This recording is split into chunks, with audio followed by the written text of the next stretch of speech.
جب یہ قافلہ مصر سے روانہ ہوا تو ان کے باپ نے کنعان میں کہا، میں یوسف کی خوشبو محسوس کر رہا ہوں، تم لوگ کہیں یہ نہ کہنے لگو کہ میں بڑھاپے میں سٹھیا گیا ہوں، میں یوسف کی خوشبو محسوس کر رہا ہوں۔ اس سے انبیاء علیہ السلام کی غیر معمولی قوتوں کا اندازہ ہوتا ہے کہ ابھی قافلہ حضرت یوسف علیہ السلام کا قمیص لے کر مصر سے چلا ہے اور ادھر سینکڑوں میل کے فاصلے پر حضرت یعقوب علیہ السلام اس کی مہک پا لیتے ہیں۔ مگر اسی سے یہ بھی معلوم ہوتا ہے کہ انبیاء علیہ السلام کی یہ قوتیں کچھ ان کی ذاتی نہ تھیں، بلکہ اللہ کی بخشش سے ان کو ملی تھیں، اور اللہ جب اور جس قدر چاہتا تھا انہیں کام کرنے کا موقع دیتا تھا۔ حضرت یوسف علیہ السلام برسوں مصر میں موجود رہے اور کبھی حضرت یعقوب علیہ السلام کو ان کی خوشبو نہ آئی، مگر اب یکایک قوت ادراک کی تیزی کا یہ عالم ہو گیا کہ ابھی ان کا قمیص مصر سے چلا ہے اور وہاں ان کی مہک آنی شروع ہو گئی۔ یہاں یہ ذکر بھی دلچسپی سے خالی نہ ہوگا کہ ایک طرف قرآن حضرت یعقوب علیہ السلام کو اس پیغمبرانہ شان کے ساتھ پیش کر رہا ہے، اور دوسری طرف بنی اسرائیل ان کو ایسے رنگ میں دکھاتے ہیں جیسا عرب کا ہر معمولی بدو ہو سکتا ہے۔ بائبل کا بیان ہے کہ جب بیٹوں نے آ کر خبر دی کہ یوسف علیہ السلام اب تک جیتا ہے اور وہی سارے ملک مصر کا حاکم ہے، تو یعقوب علیہ السلام کا دل دھک سے رہ گیا، کیونکہ اس نے ان کا یقین نہ کیا۔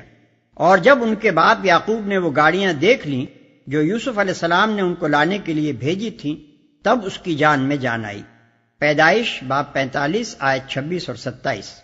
گھر کے لوگ بولے، خدا کی قسم آپ ابھی تک اپنے اسی پرانے خبت میں پڑے ہوئے ہیں۔ اس سے معلوم ہوتا ہے کہ پورے خاندان میں حضرت یوسف علیہ السلام کے سوا کوئی اپنے باپ کا قدر شناس نہ تھا، اور حضرت یعقوب علیہ السلام خود بھی ان لوگوں کی ذہنی و اخلاقی پستی سے مایوس تھے۔ گھر کے چراغ کی روشنی باہر پھیل رہی تھی، مگر خود گھر والے اندھیرے میں تھے، اور ان کی نگاہ میں وہ ایک ٹھیکرے سے زیادہ کچھ نہ تھا۔ فطرت کی ستم ظریفی سے تاریخ کی اکثر و بیشتر بڑی شخصیتوں کو سابقہ پیش آیا ہے۔ سب بول اٹھے، ابا جان آپ ہمارے گناہوں کی بخشش کے لیے دعا کریں، واقعی ہم خطا کار تھے۔ اس نے کہا، میں اپنے رب سے تمہارے لیے معافی کی درخواست کروں گا، وہ بڑا معاف کرنے والا اور رحیم ہے۔ پھر جب یہ لوگ یوسف کے پاس پہنچے تو اس نے اپنے والدین کو اپنے ساتھ بٹھا لیا اور اپنے سب کنبے والوں سے کہا، چلو اب شہر میں چلو، اللہ نے چاہا تو امن چین سے رہو گے۔ پھر جب یہ لوگ یوسف کے پاس پہنچے، بائبل کا بیان ہے کہ سب افراد خاندان جو اس موقع پر مصر گئے 67 تھے۔ اس تعداد میں دوسرے گھرانوں کی ان لڑکیوں کو شمار نہیں کیا گیا ہے جو حضرت یعقوب علیہ السلام کے ہاں بیاہی ہوئی آئی تھی۔ اس وقت حضرت یعقوب علیہ السلام کی عمر 130 سال تھی، اور اس کے بعد وہ مصر میں 17 سال زندہ رہے۔ اس موقع پر ایک طالب علم کے ذہن میں یہ سوال پیدا ہوتا ہے کہ بنی اسرائیل جب مصر میں داخل ہوئے تو حضرت یوسف علیہ السلام سمیت ان کی تعداد 68 تھی، اور جب تقریباً 500 سال کے بعد وہ مصر سے نکلے تو وہ لاکھوں کی تعداد میں تھے۔ بائبل کی روایت ہے کہ خروج کے بعد دوسرے سال بیابان سینا میں حضرت موسیٰ علیہ السلام نے ان کی جو مردم شماری کرائی تھی، اس میں صرف قابل جنگ مردوں کی تعداد 6,03,550 تھی۔ اس کے معنی یہ ہیں کہ عورت، مرد، بچے سب ملا کر وہ کم از کم 20 لاکھ ہوں گے۔ کیا کسی حساب سے 500 سال میں 68 آدمیوں کی اتنی اولاد ہو سکتی ہے؟ مصر کی کل آبادی اگر اس زمانے میں 2 کروڑ فرض کی جائے، جو یقیناً بہت مبالغہ آمیز اندازہ ہوگا، تو اس کے معنی یہ ہے کہ صرف بنی اسرائیل وہاں 10% تھے۔ کیا ایک خاندان محض تناسل کے ذریعے سے اتنا بڑھ سکتا ہے؟ اس سوال پر غور کرنے سے ایک اہم حقیقت کا انکشاف ہوتا ہے۔ ظاہر بات ہے کہ 500 برس میں خاندان تو اتنا نہیں بڑھ سکتا، لیکن بنی اسرائیل پیغمبروں کی اولاد تھے۔ ان کے لیڈر حضرت یوسف علیہ السلام، جن کی بدولت مصر میں ان کے قدم جمے خود پیغمبر تھے، ان کے بعد 4-5 صدی تک ملک کا اقتدار انہی لوگوں کے ہاتھ میں رہا۔ اس دوران میں یقیناً انہوں نے مصر میں اسلام کی خوب تبلیغ کی ہوگی۔ اہل مصر میں سے جو لوگ اسلام لائے ہوں گے، ان کا مذہب ہی نہیں بلکہ ان کا تمدن اور پورا طریقہ زندگی غیر مسلم مصریوں سے الگ اور بنی اسرائیل سے ہم رنگ ہو گیا ہوگا۔ مصریوں نے ان سب کو اسی طرح اجنبی ٹھہرایا ہوگا جس طرح ہندوستان میں ہندوؤں نے ہندوستانی مسلمانوں کو ٹھہرایا۔ ان کے اوپر اسرائیلی کا لفظ اسی طرح چسپاں کر دیا گیا ہوگا جس طرح غیر عرب مسلمانوں پر محمدن کا لفظ آج چسپاں کیا جاتا ہے، اور وہ خود بھی دینی و تہذیبی روابط اور شادی بیاہ کے تعلقات کی وجہ سے غیر مسلم مصریوں سے الگ اور بنی اسرائیل سے وابستہ ہو کر رہ گئے ہوں گے۔ یہی وجہ ہے کہ جب مصر میں قوم پرستی کا طوفان اٹھا تو مظالم صرف بنی اسرائیل ہی پر نہیں ہوئے بلکہ مصری مسلمان بھی ان کے ساتھ یکساں لپیٹ لیے گئے، اور جب بنی اسرائیل نے ملک چھوڑا تو مصری مسلمان بھی ان کے ساتھ ہی نکلے اور ان سب کا شمار اسرائیلیوں ہی میں ہونے لگا۔ ہمارے اس قیاس کی تائید بائبل کے متعدد اشارات سے ہوتی ہے۔ مثال کے طور پر خروج میں جہاں بنی اسرائیل کے مصر سے نکلنے کا حال بیان ہوا ہے، بائبل کا مصنف کہتا ہے کہ ان کے ساتھ ایک ملی جلی گروہ بھی گئی، باب 12 آیت 38۔ اسی طرح گنتی میں وہ پھر کہتا ہے کہ جو ملی جلی بھیڑ ان لوگوں میں تھی وہ طرح طرح کی حرص کرنے لگی، باب 11 آیت 4۔ پھر بتدریج ان غیر اسرائیلی مسلمانوں کے لیے اجنبی اور پردیسی کی اصطلاحیں استعمال ہونے لگیں۔ چنانچہ تورات میں حضرت موسیٰ علیہ السلام کو جو احکام دیے گئے ان میں ہم کو یہ تصریح ملتی ہے، تمہارے لیے اور اس پردیسی کے لیے جو تم میں رہتا ہے نسل در نسل سدا ایک ہی آئین رہے گا۔ خداوند کے آگے پردیسی بھی ویسے ہی ہوں گے جیسے تم ہو۔ تمہارے لیے اور پردیسیوں کے لیے جو تمہارے ساتھ رہتے ہیں ایک ہی شرع اور ایک ہی قانون ہو۔ گنتی باب 15 آیت 15 اور 16۔ جو شخص بے باک ہو کر گناہ کرے، خواہ وہ دیسی ہو یا پردیسی، وہ خداوند کی اہانت کرتا ہے، وہ شخص اپنے لوگوں میں سے کاٹ ڈالا جائے گا۔ گنتی باب 15 آیت 30۔ خواہ بھائی بھائی کا معاملہ ہو یا پردیسی کا، تم ان کا فیصلہ انصاف کے ساتھ کرنا۔ استثناء باب 1 آیت 16۔ اب یہ تحقیق کرنا مشکل ہے کہ کتاب الہی میں غیر اسرائیلیوں کے لیے وہ اصل لفظ کیا استعمال کیا گیا تھا جسے مترجموں نے پردیسی بنا کر رکھ دیا۔ اس نے اپنے والدین کو اپنے ساتھ بٹھا لیا۔ تلمود میں لکھا ہے کہ جب حضرت یعقوب علیہ السلام کی آمد کی خبر دارالسلطنت میں پہنچی تو حضرت یوسف علیہ السلام سلطنت کے بڑے بڑے امراء اور اہل مناصب اور فوج فرہ کو لے کر ان کے استقبال کے لیے نکلے اور پورے تس کو احتشام کے ساتھ ان کو شہر میں لائے۔ وہ دن وہاں جشن کا دن تھا۔ عورت، مرد، بچے سب اس جلوس کو دیکھنے کے لیے اکٹھے ہو گئے تھے اور سارے ملک میں خوشی کی لہر دوڑ گئی تھی۔ شہر میں داخل ہونے کے بعد اس نے اپنے والدین کو اٹھا کر اپنے پاس تخت پر بٹھایا اور سب اس کے آگے بے اختیار سجدے میں جھک گئے۔ یوسف نے کہا، ابا جان، یہ تعبیر ہے میرے اس خواب کی جو میں نے دیکھا تھا۔ میرے رب نے اسے حقیقت بنا دیا۔ اس کا احسان ہے کہ اس نے مجھے قید خانے سے نکالا اور آپ لوگوں کو صحرا سے لا کر مجھ سے ملایا، حالانکہ شیطان میرے اور میرے بھائیوں کے درمیان فساد ڈال چکا تھا۔ واقعہ یہ ہے کہ میرا رب غیر محسوس تدبیروں سے اپنی مشیت پوری کرتا ہے، بے شک وہ علیم اور حکیم ہے۔ اس کے آگے بے اختیار سجدے میں جھک گئے۔ اس لفظ سجدہ سے بکثرت لوگوں کو غلط فہمی ہوئی ہے، حتیٰ کہ ایک گروہ نے تو اسی سے استدلال کر کے بادشاہوں اور پیروں کے لیے سجدہ تحیہ اور سجدہ تعظیمی کا جواز نکال لیا۔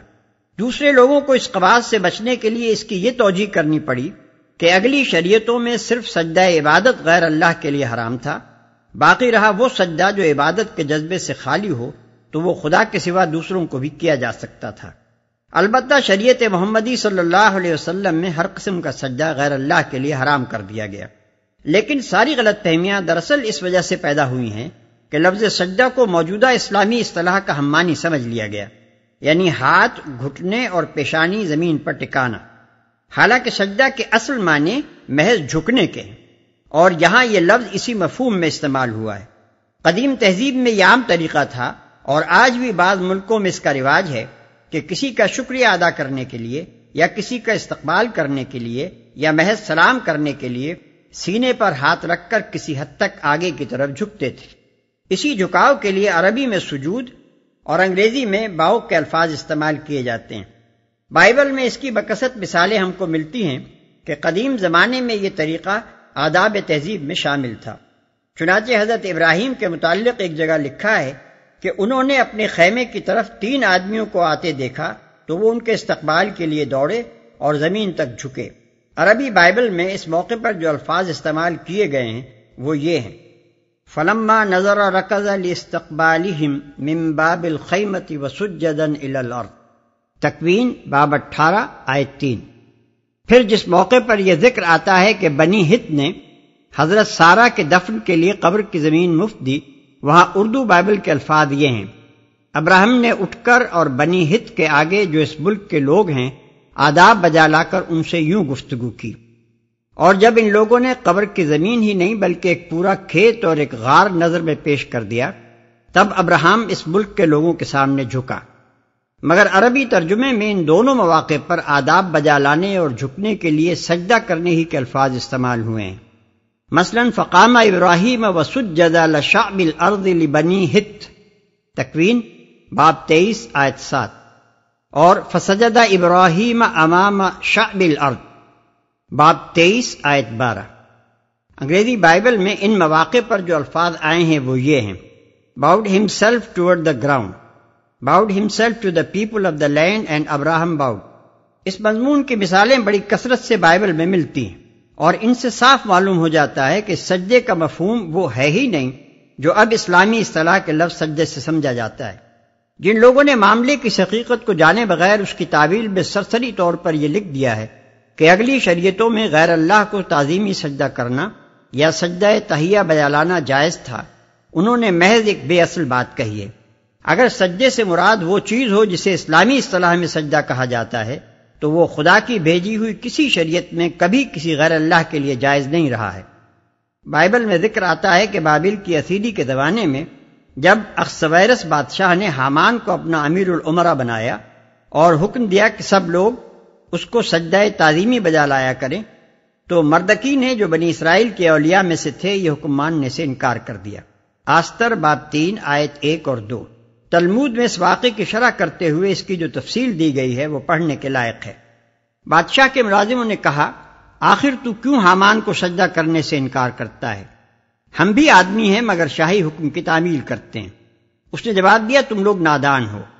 کیا ایک فانی انسان جو کل خاک میں مل جانے والا ہے اس قابل ہو سکتا ہے کہ اس کی بڑائی مانی جائے؟ کیا میں اس کو سجدہ کروں جو ایک عورت کے پیٹ سے پیدا ہوا، کل بچہ تھا، آج جوان ہے، کل بوڑھا ہوگا اور پرسوں مر جائے گا؟ نہیں، میں تو اس ازلی و ابدی خدا ہی کے آگے جھکوں گا جو حی و قیوم ہے، وہ جو کائنات کا خالق اور حاکم ہے۔ میں تو بس اسی کی تعظیم بجا لاؤں گا اور کسی کی نہیں۔ یہ تقریر نزول قرآن سے تقریباً 1000 برس پہلے ایک اسرائیلی مومن کی زبان سے ادا ہوئی ہے، اور اس میں کوئی شائبہ تک اس تخیل کا نہیں پایا جاتا کہ غیر اللہ کو کسی معنی میں بھی سجدہ کرنا جائز ہے۔ اے میرے رب، تو نے مجھے حکومت بخشی اور مجھ کو باتوں کی تہہ تک پہنچنا سکھایا۔ زمین و آسمان کے بنانے والے تو ہی دنیا اور آخرت میں میرا سرپرست ہے۔ میرا خاتمہ اسلام پر کر اور انجام کار مجھے صالحین کے ساتھ ملا۔ یہ چند فقرے جو اس موقع پر حضرت یوسف علیہ السلام کی زبان سے نکلے ہیں ہمارے سامنے ایک سچے مومن کی سیرت کا عجیب دلکش نقشہ پیش کرتے ہیں۔ صحرائی گلہ بانوں کے خاندان کا ایک فرد جس کو خود اس کے بھائیوں نے حسد کے مارے ہلاک کر دینا چاہا تھا، زندگی کے نشیب و فراز دیکھتا ہوا بالآخر دنیاوی عروج کے انتہائی مقام پر پہنچ گیا ہے۔ اس کے قحط زدہ اہل خاندان اب اس کے دست نگر ہو کر اس کے حضور آئے ہیں، اور وہ حاسد بھائی بھی جو اس کو مار ڈالنا چاہتے تھے اس کے تخت شاہی کے سامنے سر نگو کھڑے ہیں۔ یہ موقع دنیا کے عام دستور کے مطابق فخر جتانے، ڈینگے مارنے، گلے اور شکوے کرنے اور تان و ملامت کے تیر برسانے کا تھا، مگر ایک سچا خدا پرست انسان اس موقع پر کچھ دوسرے ہی اخلاق ظاہر کرتا ہے۔ وہ اپنے اس عروج پر فخر کرنے کے بجائے اس خدا کے احسان کا اعتراف کرتا ہے جس نے اسے یہ مرتبہ عطا کیا۔ وہ خاندان والوں کو اس ظلم و ستم پر کوئی ملامت نہیں کرتا جو اوائل عمر میں انہوں نے اس پر کیے تھے۔ اس کے برعکس وہ اس بات پر شکر ادا کرتا ہے کہ خدا نے اتنے دنوں کی جدائی کے بعد ان لوگوں کو مجھ سے ملایا۔ وہ حاسد بھائیوں کے خلاف شکایت کا ایک لفظ زبان سے نہیں نکالتا، حتیٰ کہ یہ بھی نہیں کہتا کہ انہوں نے میرے ساتھ برائی کی تھی، بلکہ ان کی صفائی خود ہی اس طرح پیش کرتا ہے کہ شیطان نے میرے اور ان کے درمیان برائی ڈال دی تھی، اور پھر اس برائی کے بھی برے پہلو چھوڑ کر اس کا یہ اچھا پہلو پیش کرتا ہے کہ خدا جس مرتبے پر مجھے پہنچانا چاہتا تھا اس کے لیے یہ لطیف تدبیر اس نے فرمائی، یعنی بھائیوں سے شیطان نے جو کچھ کرایا اسی میں حکمت الہی کے مطابق میرے لیے خیر تھی۔ چند الفاظ میں یہ سب کچھ کہہ جانے کے بعد وہ بے اختیار اپنے خدا کے آگے جھک جاتا ہے، اس کا شکر ادا کرتا ہے کہ تو نے مجھے بادشاہی دی اور وہ قابلیتیں بخشی جن کی بدولت میں قید خانے میں سڑنے کے بجائے آج دنیا کی سب سے بڑی سلطنت پر فرما روائی کر رہا ہوں۔ اور آخر میں خدا سے کچھ مانگتا ہے تو یہ کہ دنیا میں جب تک زندہ رہوں تیری بندگی و غلامی پر ثابت قدم رہوں، اور جب اس دنیا سے رخصت ہوں تو مجھے نیک بندوں کے ساتھ ملا دیا جائے۔ کس قدر بلند اور کتنا پاکیزہ ہے یہ نمونہ سیرت۔ حضرت یوسف علیہ السلام کی اس قیمتی تقریر نے بھی بائبل اور تلمود میں کوئی جگہ نہیں پائی ہے۔ حیرت ہے کہ یہ کتابیں قصوں کی غیر ضروری تفصیلات سے تو بھری پڑی ہیں، مگر جو چیزیں کوئی اخلاقی قدر و قیمت رکھتی ہیں اور جن سے انبیاء علیہ السلام کی اصلی تعلیم اور ان کے حقیقی مشن اور ان کی سیرتوں کے سبق آموز پہلوؤں پر روشنی پڑتی ہے، ان سے ان کتابوں کا دامن خالی ہے۔ یہاں یہ قصہ ختم ہو رہا ہے، اس لیے پھر اس حقیقت پر متنبہ کر دینا ضروری ہے کہ قصہ یوسف علیہ السلام کے متعلق قرآن کی یہ روایت اپنی جگہ ایک مستقل روایت ہے، بائبل یا تلمود کا چربہ نہیں ہے۔ تینوں کتابوں کا متقابل مطالعہ کرنے سے یہ بات واضح ہو جاتی ہے کہ قصے کے متعدد اہم اجزاء میں قرآن کی روایت ان دونوں سے مختلف ہے۔ بعض چیزیں قرآن ان سے زائد بیان کرتا ہے اور بعض ان سے کم، اور بعض میں ان کی تردید کرتا ہے۔ لہذا کسی کے لیے یہ کہنے کی گنجائش نہیں ہے کہ محمد صلی اللہ علیہ وسلم نے جو قصہ سنایا وہ بنی اسرائیل سے سن لیا ہوگا۔ اے محمد، یہ قصہ غیب کی خبروں میں سے ہے جو ہم تم پر وحی کر رہے ہیں، ورنہ تم اس وقت موجود نہ تھے جب یوسف کے بھائیوں نے آپس میں اتفاق کر کے سازش کی تھی، مگر تم خواہ کتنا ہی چاہو ان میں سے اکثر لوگ مان کر دینے والے نہیں ہیں۔ یعنی ان لوگوں کی ہٹ دھرمی کا عجیب حال ہے۔ تمہاری نبوت کی آزمائش کے لیے بہت سوچ سمجھ کر اور مشورے کر کے جو مطالبہ انہوں نے کیا تھا اسے تم نے بھری محفل میں برجستہ پورا کر دیا۔ اب شاید تم متوقع ہوگے کہ اس کے بعد تو انہیں یہ تسلیم کر لینے میں کوئی تعامل نہ رہے گا کہ تم یہ قرآن خود تصنیف نہیں کرتے ہو بلکہ واقعی تم پر وحی آتی ہے، مگر یقین جانو کہ یہ اب بھی نہ مانیں گے اور اپنے انکار پر جبے رہنے کے لیے کوئی دوسرا بہانہ ڈھونڈ نکالیں گے، کیونکہ ان کے نہ ماننے کی اصل وجہ یہ نہیں ہے کہ تمہاری صداقت کا اطمینان حاصل کرنے کے لیے یہ کھلے دل سے کوئی معقول دلیل چاہتے تھے اور وہ ابھی تک انہیں نہیں ملی، بلکہ اس کی وجہ صرف یہ ہے کہ تمہاری بات یہ ماننا چاہتے نہیں ہیں، اس لیے ان کو تلاش دراصل ماننے کے لیے کسی دلیل کی نہیں بلکہ نہ ماننے کے لیے کسی بہانے کی ہے۔ اس کلام سے مقصود نبی صلی اللہ علیہ وسلم کی کسی غلط فہمی کو رفع کرنا نہیں ہے، اگرچہ بظاہر خطاب آپ ہی سے ہے، لیکن اس کا اصل مقصد مخاطب گروہ کو جس کے مجمع میں یہ تقریر کی جا رہی تھی ایک نہایت لطیف و بلیغ طریقے سے اس کی ہٹ درمی پر متنبہ کرنا ہے۔ انہوں نے اپنی محفل میں آپ کو امتحان کے لیے بلایا تھا اور اچانک یہ مطالبہ کیا تھا کہ اگر تم نبی ہو تو بتاؤ بنی اسرائیل کے مصر جانے کا قصہ کیا ہے۔ اس کے جواب میں ان کو وہیں اور اسی وقت پورا قصہ سنا دیا گیا اور آخر میں یہ مختصر سا فقرہ کہہ کر آئینہ بھی ان کے سامنے رکھ دیا گیا کہ ہٹ دھرموں، اس میں اپنی صورت دیکھ لو، تم کس منہ سے امتحان لینے بیٹھے تھے۔ معقول انسان اگر امتحان لیتے ہیں تو اس لیے لیتے ہیں کہ اگر حق ثابت ہو جائے تو اسے مان لیں، مگر تم وہ لوگ ہو جو اپنا منہ مانگا ثبوت مل جانے پر بھی مان کر نہیں دیتے، حالانکہ تم اس خدمت پر ان سے کوئی اجرت بھی نہیں مانگتے ہو۔ یہ تو ایک نصیحت ہے جو دنیا والوں کے لیے عام ہے۔ اوپر کی تنبیہ کے بعد یہ دوسری لطیف تر تنبیہ ہے جس میں ملامت کا پہلو کم اور فہمائش کا پہلو زیادہ ہے۔ اس ارشاد کا خطاب بھی بظاہر نبی صلی اللہ علیہ وسلم سے ہے، مگر اصل مخاطب کفار کا مجمع ہے، اور اس کو یہ سمجھانا مقصود ہے کہ اللہ کے بندو غور کرو، تمہاری یہ ہٹ دھرمی کس قدر بیجا ہے۔ اگر پیغمبر نے اپنے کسی ذاتی مفاد کے لیے دعوت و تبلیغ کا یہ کام جاری کیا ہوتا یا اس نے اپنی ذات کے لیے کچھ بھی چاہا ہوتا تو بے شک تمہارے لیے یہ کہنے کا موقع تھا کہ ہم اس مطلبی آدمی کے بعد کیوں مانیں، مگر تم دیکھ رہے ہو کہ یہ شخص بے غرض ہے، تمہاری اور دنیا بھر کی بھلائی کے لیے نصیحت کر رہا ہے اور اس میں اس کا اپنا کوئی مفاد پوشیدہ نہیں ہے۔ پھر اس کا مقابلہ اس ہٹ دھرمی سے کرنے میں آخر کیا معقولیت ہے؟ جو انسان سب کے بھلے کے لیے ایک بات بے غرضی کے ساتھ پیش کرے، اس سے کسی کو خامخواہ ضد کیوں ہو؟ کھلے دل سے اس کی بات سنو، دل کو لگتی ہو تو مانو، نہ لگتی ہو نہ مانو۔